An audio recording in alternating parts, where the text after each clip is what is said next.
Windows NT 3.51 was released back in 1995, almost 30 years ago, and we're gonna upgrade it all the way to Windows 11 as fast as I can. Is it possible? Well, I don't know. But let's start with the Windows NT 3.51. Before jumping into the installation, two settings needs to be changed within the BIOS: Installed OS and Multiprocessor Specification. Afterward, you can see that the OS needs to be installed using floppy disks as the boot and setup disks.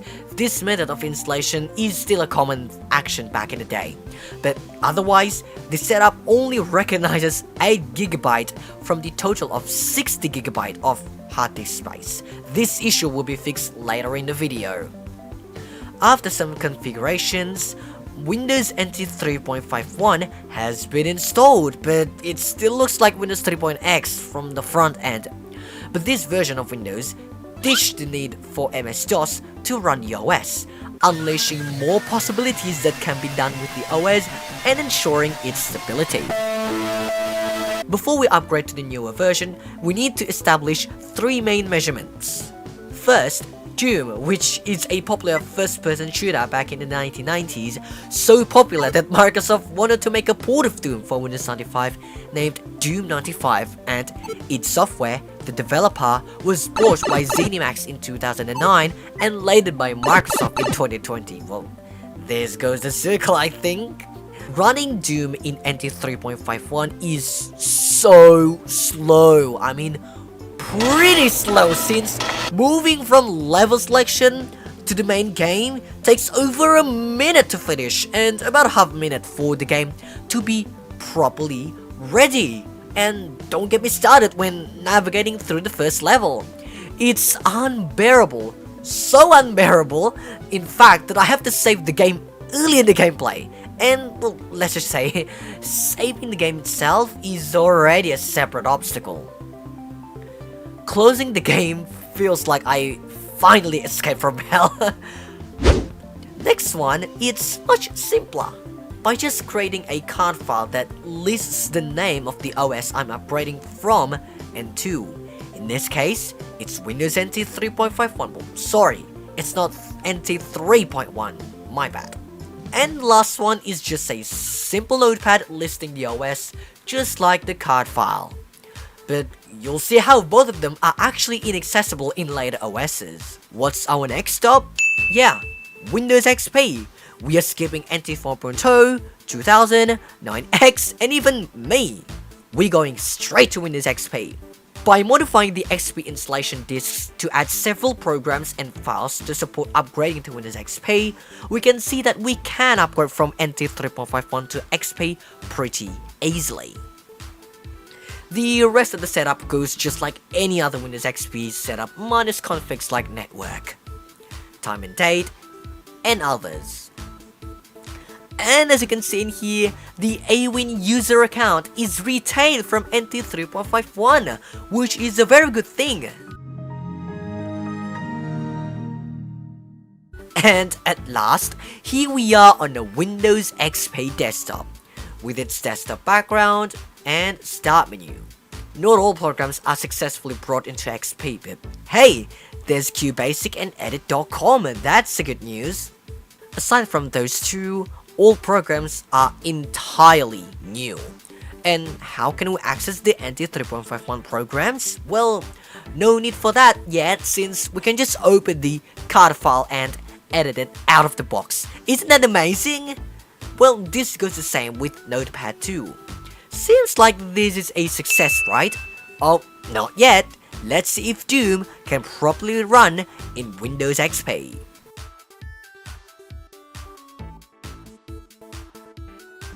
Hey, the game is not sluggish as in NT 3.51. This time, it runs pretty sound. Even though the mouse is not working, only with the keyboard. Well, for now.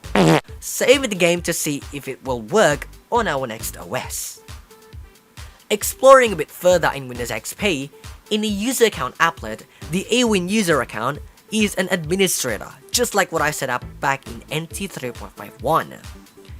QBasic and MS-DOS editor works just fine, since you can still run 16-bit programs and application in this XP, which is 32-bit, well, a 32-bit operating system. Digging into System 32, NT 3.51 files are still intact, such as card file, clock, and even the Windows setup. That's why the Windows.crt file works just fine as it should be. And for a bit of a nostalgia, here's the Windows XP tour. Welcome to Windows XP from Microsoft, the new version of Windows that brings your PC to life. Experience the best. Experience Windows XP. Before we go any further, let's upgrade our RAM to 1GB and upgrade the storage using an old version of Mini Tool Partition Wizard. We're gonna expand the storage from 8GB to 60GB, the absolute maximum of our storage, and well, we don't even need to convert storage from FAT32 to NTFS since Windows NT already uses NTFS, unlike Windows 9X, which still uses either FAT16 or FAT32. And by that, here we are with 60GB of hard disk storage, the way it should be. And here goes the next stop, Windows 7. Yeah, we're skipping Vista this time. And how exactly did we do this? Well, it's pretty easy. By copying install.wim and CFG file from Windows 7 ISO to the sources folder in the new ISO or new folder, depending on your choice. And after that, copy all files but install.wim and some CFG files from Vista ISO into the newly created image or folder. It's just a matter of file, like the file image, right? Right? To test the compatibility of the upgrade, we're gonna copy several shortcuts and files to the desktop. In this case, Notepad, XP2R, and some sample images. After that, running the setup.exe, and there it is! Windows Vista, or should I say, Windows 7 masquerading in the Vista setup. After skipping the product key, we are greeted with the choice of edition to install, and as you can see, Windows 7, not Vista, the Frankenstein method is successful! Or is it? The rest is just what you can expect from Vista setup and such. But honestly, not all of these are all smooth. Why Windows can't start the installation process? Well, this is where I come in. To manually change values within registries in the registry editor. And just that, we can safely restart the OS and finally go to Windows 7. Alright, typing the username. Oh, why wouldn't want to? The admin account also doesn't let me in. What's wrong? Restarting the OS doesn't even help this time. Entering the guest user doesn't even let me in too. What on earth is actually going on here? I guess that just... Nope, no, that's not the end. But, well, because thankfully, I made a snapshot of XP before I even ran the 7 setup. Whew! By running the setup yet again, and going back to the registry history, by running netuser, there is the administrator and the guest account, contradicting our issue earlier. Okay, it's easy, I can just make a new user account, right? Okay, we are in the Windows 7 OS, so let's test our 3 compatibility measures. Access is denied. Why? Oh, the account we made is a standard user. Let's change it to admin. Okay, where can I type the admin password? It's literally nothing in here. How? NetPLWiz doesn't even want to run too. It needs admin access, which we do not have. What? What the f? Reverting to XP yet again. 3rd time's the charms, right? Well, here we are back again with the registry history yet again, and by asking for info about the admin account, it is disabled by default. Now that's why we can't even log in on the first try. Let's enable the admin account as well as creating the Ewin account again. Well, seems like the user account data isn't brought over to Windows 7. We didn't even see if we can run card file yet. One eternity later. Back again in Windows 7, And let's check out the card file and see if it works, okay? Oh yeah! Before that, there's the windows.old folder, which is actually the Windows XP files. So it's a clean install? I mean, seems like it though. Alright, the card file is indeed in the system32 folder still, but in the windows.old folder. Invoking the open file dialog makes the program irresponsive. Huh. Then how the heck can I even open the file using open with? There we go, with the cardfile.exe as the default program. Now I can edit the file to add Windows 7 to the list. This goes the same for Notepad.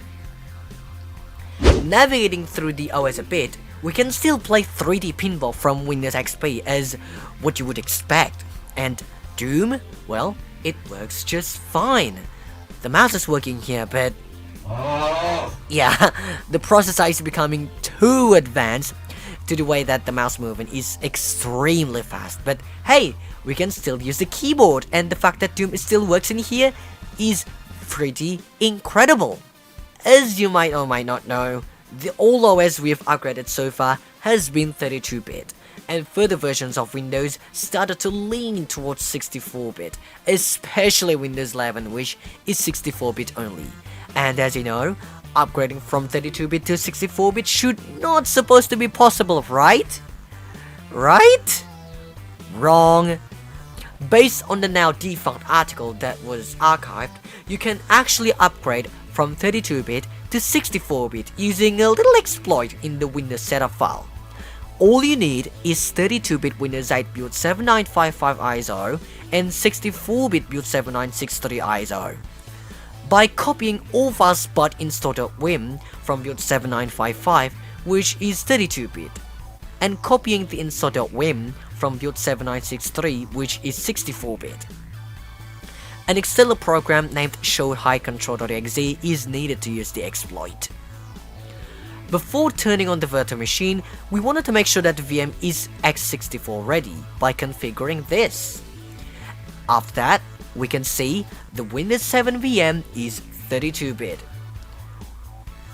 Copying several files and shortcuts to the desktop to let us know if the upgrade actually working or just a clean install like the Windows 7 did. Opening the exploit program first and then the install prep.exe.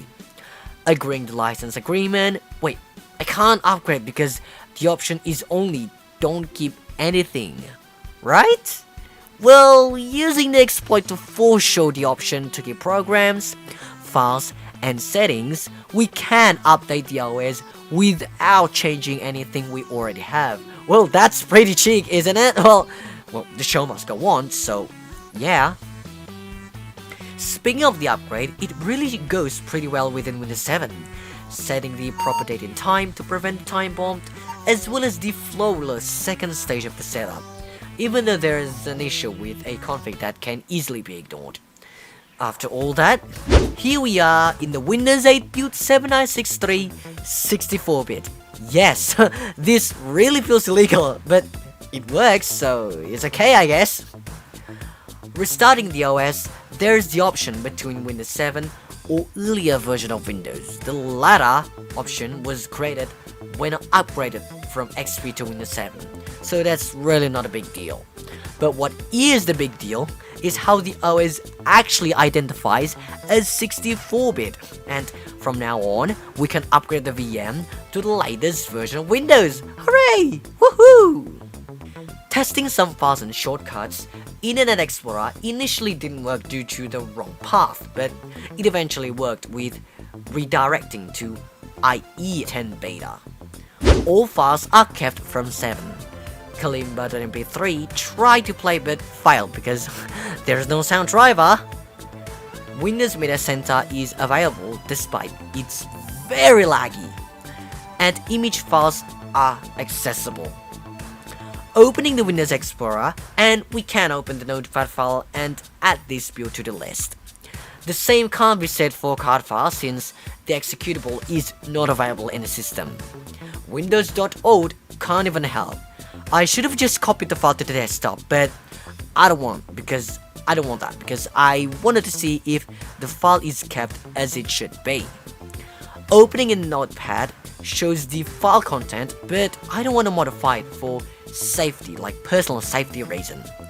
So, from this point, card file is dead. Womp womp. What about Doom? It also doesn't run natively because it's a DOS program, and those programs are mostly 16 bits, so Doom is also dead.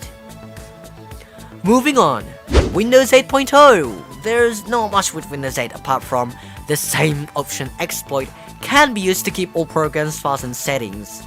Some of you might have not noticed, but until Windows 8, the I/O controller is IDE. So that explains why the setup is extremely slow. It might also explain some other problems we have in the past, but I'm not exactly sure.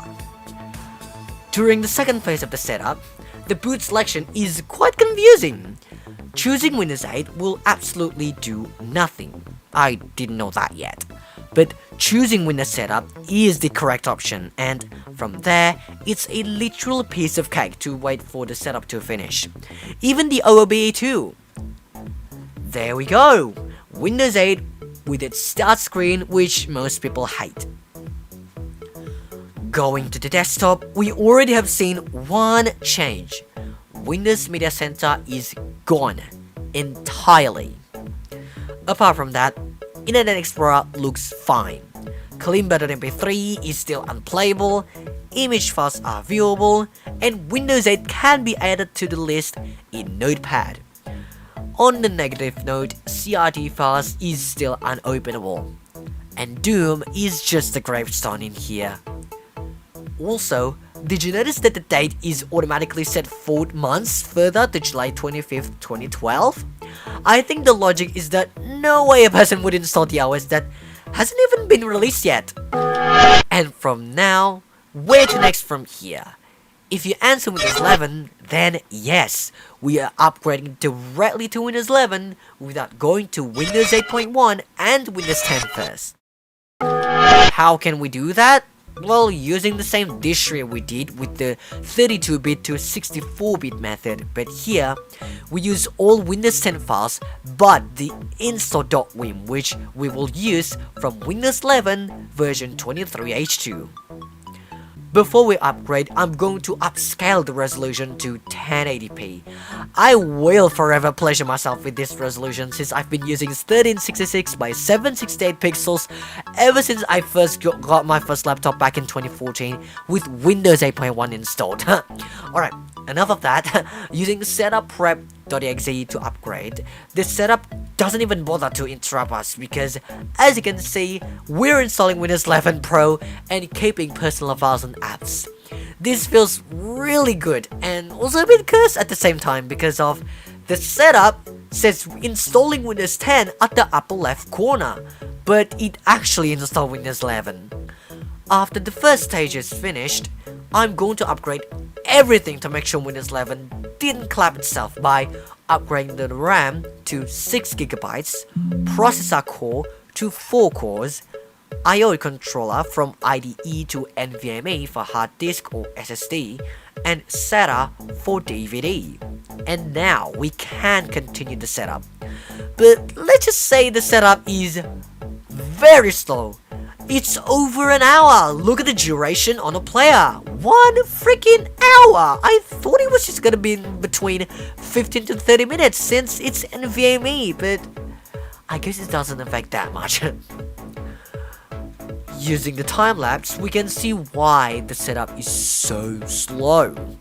Moving from 0% to 1% alone took around 5 minutes. I'm genuinely shaking my head, and I don't even want to explain it further. The time-lapse already explained itself. Later. After 30 minutes, Windows 11 enters the second stage, and this one is also very long, and I am a bit confused to why. The Windows logo is so gigantic in here, and it is always stuck at either getting ready or just pure nothing. 1 hour later. Almost an hour into the time, we finally get to Windows 11 desktop. Or is it? Well, we already saw the login screen, but it's actually not finished yet, and you will still have to wait for more time while Windows is in quote preparing. This might take a few minutes, but well, let's see how long it will take. Alright, almost 3 minutes. Good, not bad at all. And here we are in Windows 11. At last. The start menu, the Microsoft Edge, and check this out, the date has been moved about a decade further to May 6th, 2022. I guess some protocol will automatically set the date forward? Who knows? Anyway, the OS still feels very laggy to me, so we're gonna install VMware tools. Restarting the OS, and for some reason, Windows still keep the earlier version of Windows Choice all the way in Windows 7. Wow, I'm so amazed. After another restart, here we are with Windows 11 with the correct date. Opening the WinVer, yes, it is Windows 11 indeed. Opening clean.mp3 is still an issue because we don't have a sound driver, but image files are actually still accessible and not deleted. Okay, that's about the files on the desktop. What about our notepad file in the C drive? I don't have permission to open the file. What? I'm in the administrator account, right? And I technically own the file. Then how can I not be able to modify it? I still can't modify the file. What? Alright, and now, let's pay our respect for Doom to still be in here with us. Let's test the file with the Ewin user account by changing the user from standard to admin. And I still can't modify it. My most possible theory is that it's in the root of the C drive, but how can it be modified in Windows 8 while it can't in Windows 11? Well, I don't know. Looking at the start menu, Windows 8 apps are still available, but only Finance is at least running. Other than that, it doesn't show any sign of process. I can't believe we're already in Windows 11 and all files are still intact and kept safely. But not all are accessible within the OS, I mean most of them. But hey, at least this is a very good achievement. We managed to skip as many versions of Windows as possible and still managed to upgrade. I'm very proud of myself, but I'm still not satisfied with the result. Why? Mainly due to